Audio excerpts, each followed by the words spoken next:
বিগত সময়ে আমরা এমনই এক ফ্যাসিবাদী সরকার পেয়েছি যারা শুধু বলে গেছে যে ভারতকে যা দিয়েছে আজীবন মনে রাখবে, কিন্তু ভারত থেকে কিছু আদায় করতে পারেনি।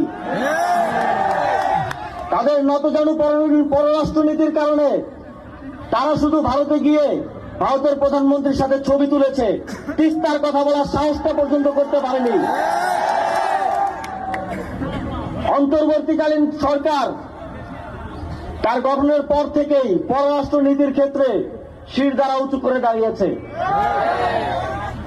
এবং তিস্তার চুক্তি বাস্তবায়নে এই অঞ্চলের মানুষের পানির ন্যায্য হিস্সা আদায়ে অন্তর্বর্তীকালীন সরকার মাথা উঁচু করে ভারতের সাথে নেগোশিয়েট করবে এবং প্রয়োজনে আন্তর্জাতিক পানি আইনের ভিত্তিতে আমরা কূটনৈতিক চাপ সৃষ্টি করব যেন ভারত বাধ্য হয় এই চুক্তি স্বাক্ষর করতে।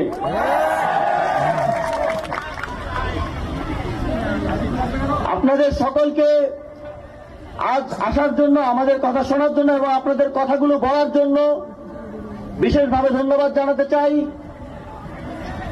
এবং এটা নিশ্চিত করতে চাই আমি চতুর্থবারের মতো আজকে আসলাম, কিন্তু আগামী 6 মাসে আমি আরো 4 বার আসবো। আমি সরেজমিনে যত বেশি সম্ভব এলাকা সম্ভব হয় দেখে সেখানকার মানুষের যে দাবিগুলো আছে, মানুষের যে সমস্যাগুলো আছে শোনার চেষ্টা করব এবং সেগুলো বাস্তবায়নের সমাধানের চেষ্টা করব।